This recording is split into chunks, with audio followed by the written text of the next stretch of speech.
So, you've taken a DNA test. You get a match with person A, and you also match to person B. To make things interesting, you find out person A and person B also match each other. You're all connected. But how? This little DNA triangle is the key to unlocking a whole new branch of your family tree. And today, I'm going to show you exactly how to use this powerful technique called triangulation to find that shared ancestor. Now, let's be real. You open your DNA results and you're staring at a list of hundreds, maybe even thousands of matches. It feels like walking into a library where someone has tossed every single book on the floor.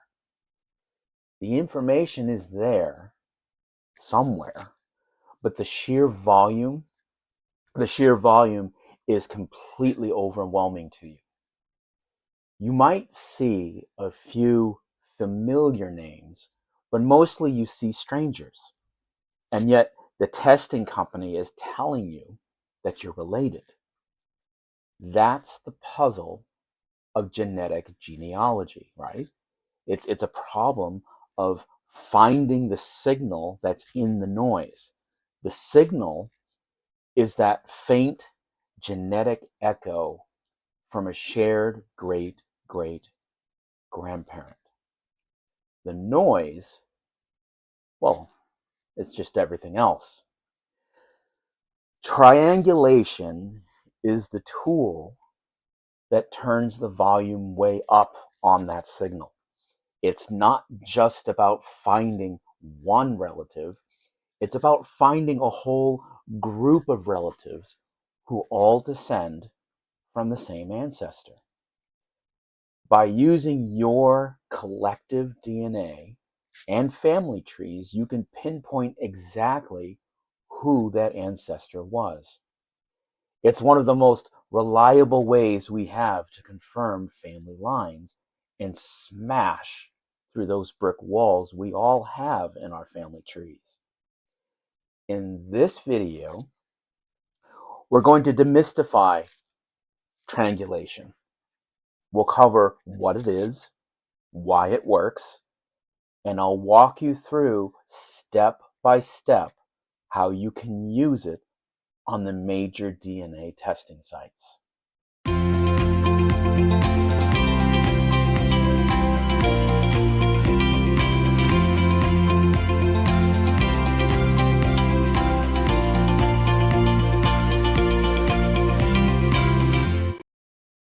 Hey everyone, this is Eric again with Trace Your New England Roots. I'm coming to you today from one of my inside locations.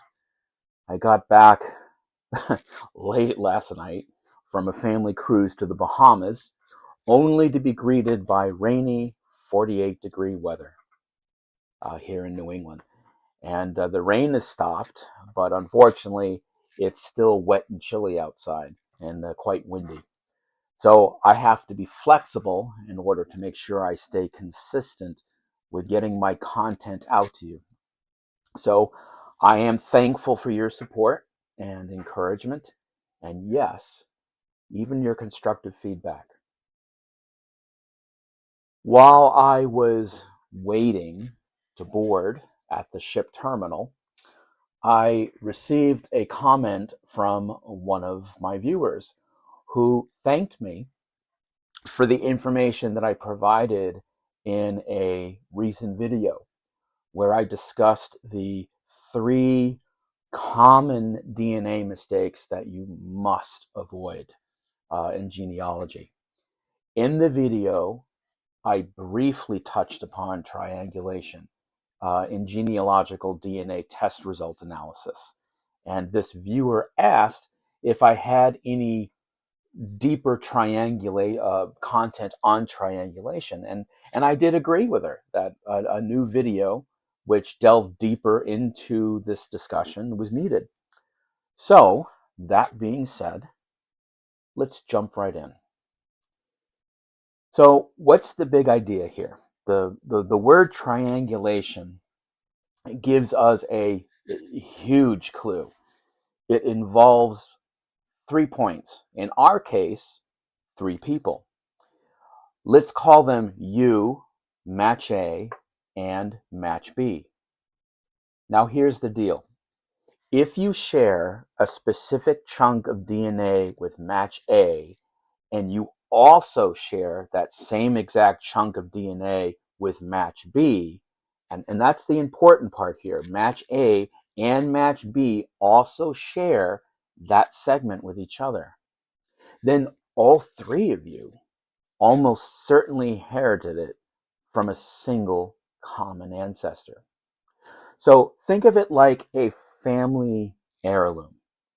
Imagine your great grandmother or great grandfather had a really unique pocket watch and they passed it down to their family. Decades later, you meet 2 completely different strangers and you all discover that you have the exact same one of a kind antique pocket watch. The only logical conclusion is that all of you descend from that same original owner. DNA segments work the same way. We get our DNA on long strands called chromosomes, and pieces of those chromosomes get passed down through the generations. When we find 3 people who all share the same specific segment, we found a genetic heirloom, just like that watch that points right back to the person who first passed it down. Now, this shared piece of DNA is called a triangulated segment, and the group that shares it is a triangulation group. So why is 3 the magic number here? Well, it all comes down to probability. The odds of you and one other person sharing a decent sized DNA segment by random chance are small. But it's not impossible, especially if your families come from the same small communities.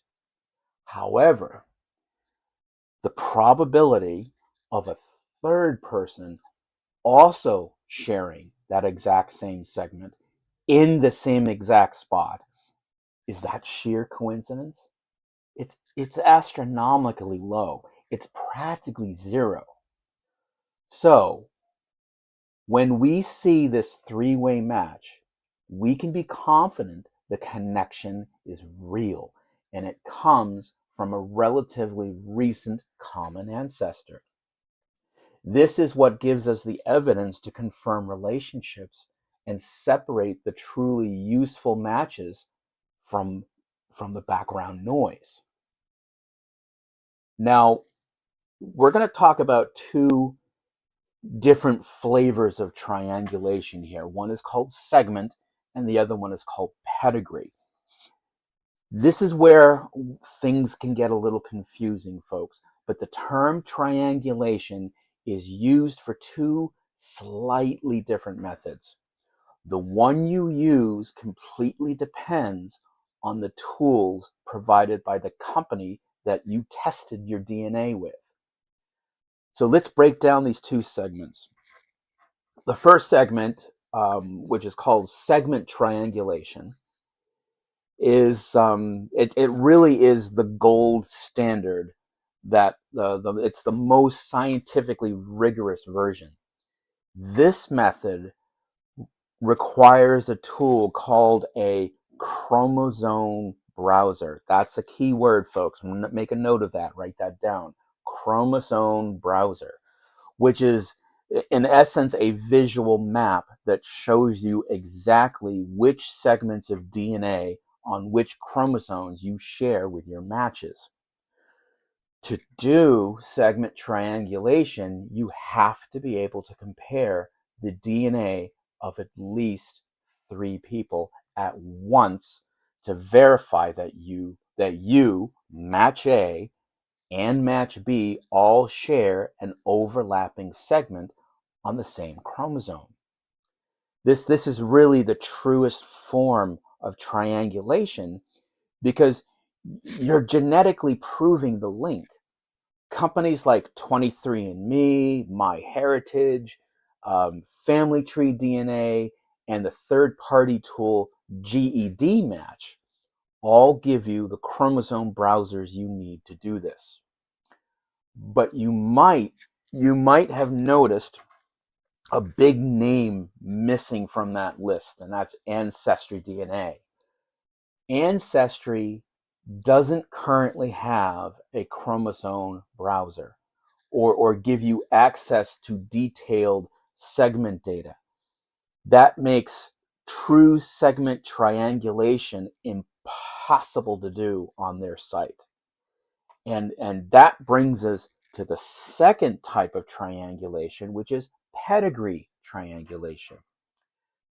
Pedigree triangulation, which some people call tree triangulation, is what you do when you don't have that segment data.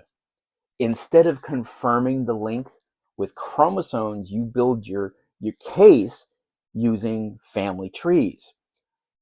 The process starts pretty much the same way. You find a group of people, there's you, match A, and match B, who are all shared matches with each other. But instead of looking at the DNA segments, you dive into their family trees. You meticulously compare the trees of everyone in the group, searching for a common ancestral couple that shows up in all of them, no matter which tree you look at. You're triangulating the paper trail to identify the most recent common ancestor. It's a genealogical proof that's backed up by a strong genetic suggestion. While it's less direct, it's still an incredibly effective strategy, and it's the main method for the millions of researchers on Ancestry DNA. So, to sum it up, segment triangulation uses chromosome data to prove I'm letting you take notes here, chromosome data to prove a shared ancestor. Pedigree triangulation uses shared matches in family trees to deduce a shared ancestor. Both are powerful. You just need to know which one to use for the site you're on. Now, before we dive into the practical step-by-step guide, if you're finding this information valuable, it would be a huge help if you could take a moment to like this video and subscribe to the channel. You can even use YouTube's hype feature to show your support. It really helps the YouTube algorithm find and recommend this video to others just like you, other budding genealogists and family historians just like you. It's the best way to support this channel, and it honestly really does help me continue to bring these informative videos to you. And please, also, I love your comments. Please continue to participate in the comments below. I really do read them, and they often inspire new videos like this. In fact, this very video you're watching right now comes from a question Joanne asked me about triangulation after viewing the previous video on the three common DNA mistakes. So, thank you, Joanne, and thank you all for your engagement. So now, let's step up, step in, and let's look at a step-by-step guide to finding your common ancestor. So, all right, folks, let's get practical here. We're going to walk through this step by step. I'd suggest grabbing a notebook or opening a spreadsheet, because staying organized is your best friend here. Step 1, choose your starting point, the anchor match that you need in starting. You need a starting point, an anchor. The absolute best anchor is a known relative whose relationship you can confirm, like a second or third cousin. Why, you may ask? Because you already know which branch of your family they're on. If you start with your dad's first cousin, you know any triangulated group you build from them has to connect on your father's side. That immediately cuts your work in half. A second cousin is even better, because they help you isolate one of your 4 great-grandparent lines. If you don't have any known cousins who've tested, well, don't worry about it. Just start with one of your closest DNA matches. Even if you don't recognize their name, pick someone who shares a good amount of DNA with you and who hopefully might have a public family tree that you can look at. They will be your test case. Step 2, you need to find your shared matches. The next step is crucial, and it's a feature on every major testing site. Go to your Anchor Matches profile page and find the list of people that you both share a DNA match with. It has a few different names. On Ancestry DNA, it's called the shared match. It's on the shared matches tab. On 23andMe, it's called relatives in common. On Family Tree DNA, look for the quote, in common with feature. On MyHeritage, you'll see a shared, quote, shared matches list. This is your pool of candidates for triangulation. Every single person on this list forms one corner of a potential DNA triangle with you and your anchor match. Your job now is to find the most promising candidates. Look for people who share a healthy amount of DNA with both of you and who have a family tree you can dig into. So both of you match. Both of you have family trees you compare. Step 3 is the fork in the road. It's where you follow the data. This is where our paths splits, depending on whether we're doing segment or pedigree triangulation. In path A, the segment triangulation route, this is where we're talking about MyHeritage, 23andMe, FTDNA, GED match. If you're on a site with a chromosome browser, your next move is to genetically confirm the triangle. Let's take your anchor match, we'll say match A, and a promising person from the shared list, which we'll call match B. You need to see if all 3 of you share DNA in exactly the same spot. On MyHeritage, this is incredibly easy. MyHeritage automatically finds triangulated segments for you. When you're looking at your shared matches with match A, you'll see a small icon next to match B if a triangulation exists. Click it, and it will take you right to the chromosome browser, showing you the exact segment that all 3 of you share. It does the hardest part for you. On 23andMe or Family Tree DNA, the or FTDNA, I sometimes call it, the process is it's more manual. You use the chromosome browser to compare your DNA with match A. Then you compare your DNA with match B. You have to look for an overlapping segment on the same chromosome. Then, just to be sure, you need to confirm that match A and match B also share that same segment with each other.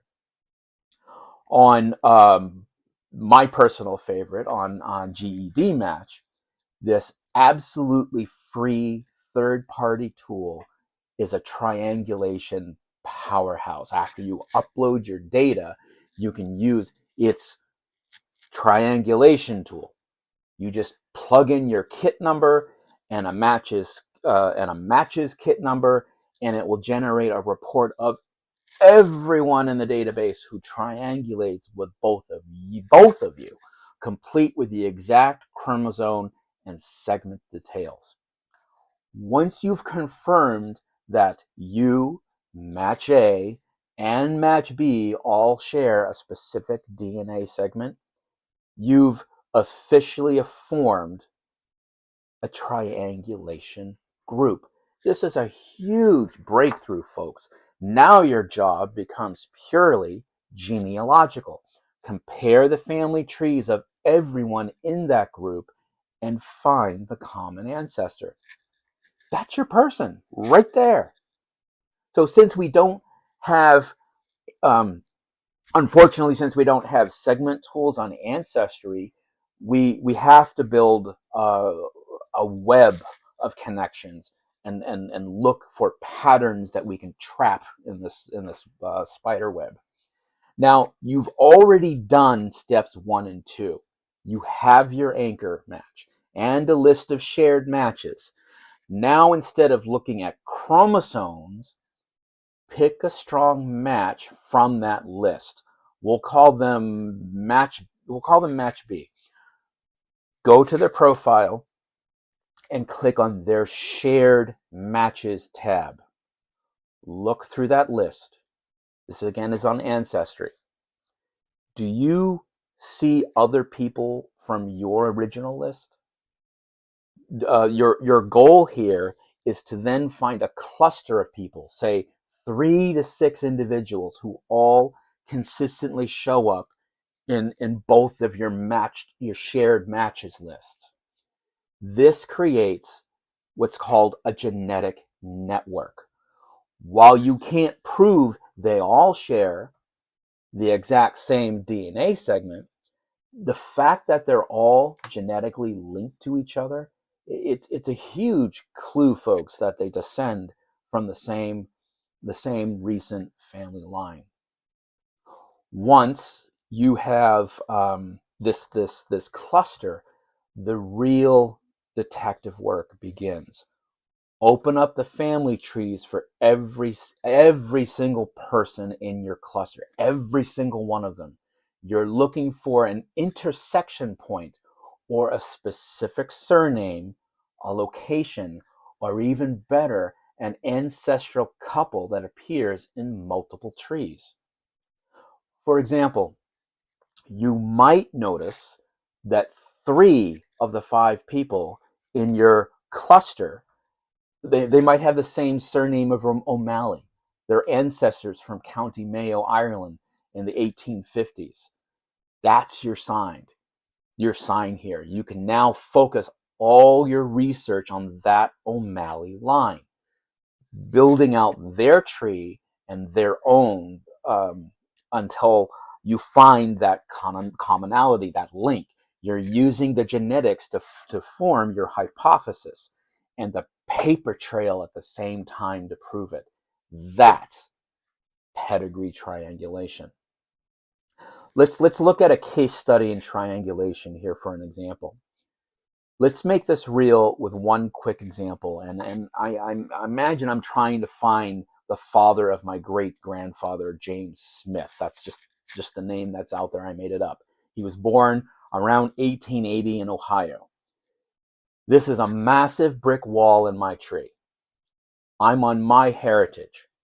I start with my known second cousin, Carol.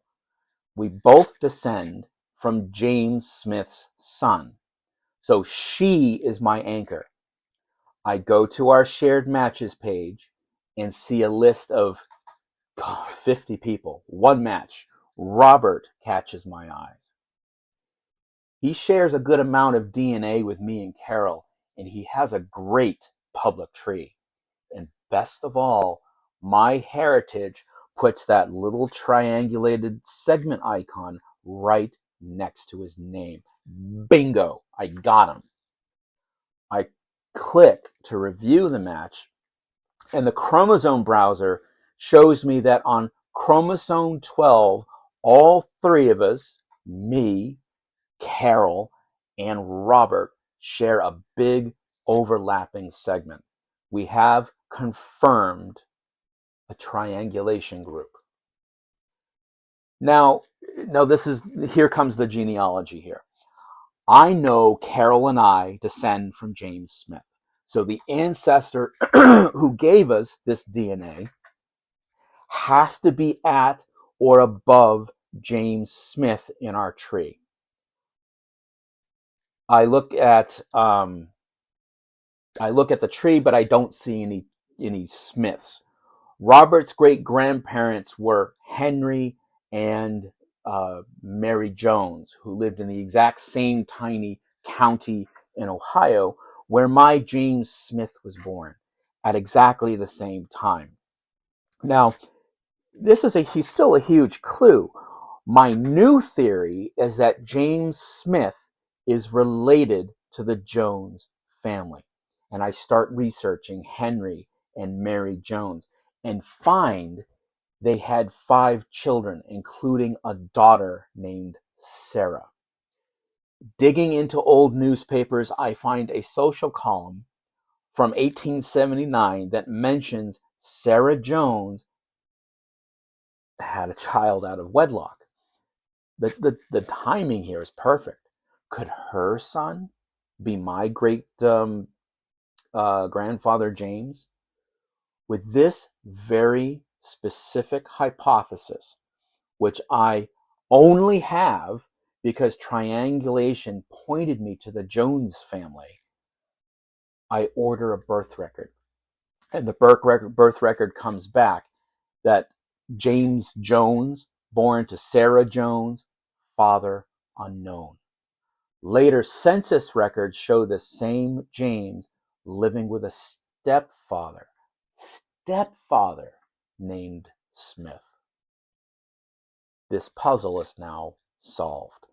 Triangulation didn't hand me the answer on a silver platter, but it took an impossible brick wall and turned it into a specific, solvable research question.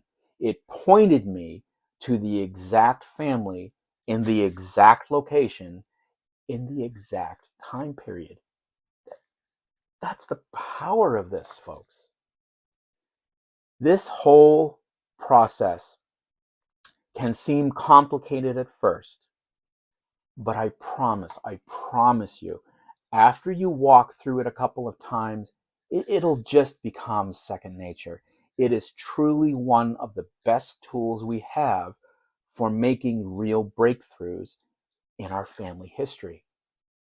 If you found this guide helpful, please do me a favor and click that subscribe button and the like button. It really does help the channel grow, and it makes sure you won't miss out on future videos. And also, I want to hear from you. I really do try to read every comment and try to reply to as many as I can. Have you used triangulation to break through one of your own brick walls? Please share your success stories or questions or failures in the comments below. Reading about your discoveries as well as your failures and challenges is honestly one of the best part of making these videos. And if you're ready to take your skills to the next level, I highly recommend checking out my video on using DNA clustering techniques, which is a future video I'm working on. Like the leads method to get your matches organized before you even start triangulating. You can click on the link on the screen to watch what's coming next. So, what's the big takeaway here? The long, confusing list of DNA matches isn't just a random collection of strangers. It's a web of family connections waiting for you to untangle it. Triangulation is the systematic way to do just that. It all boils down to that simple but powerful idea that a specific piece of DNA shared by 3 people had to have come from one ancestor. Whether you're using the gold standard segment triangulation on a site like MyHeritage or GED Match, or the clever Pedigree triangulation method on Ancestry DNA, the goal is the same. Start with an anchor.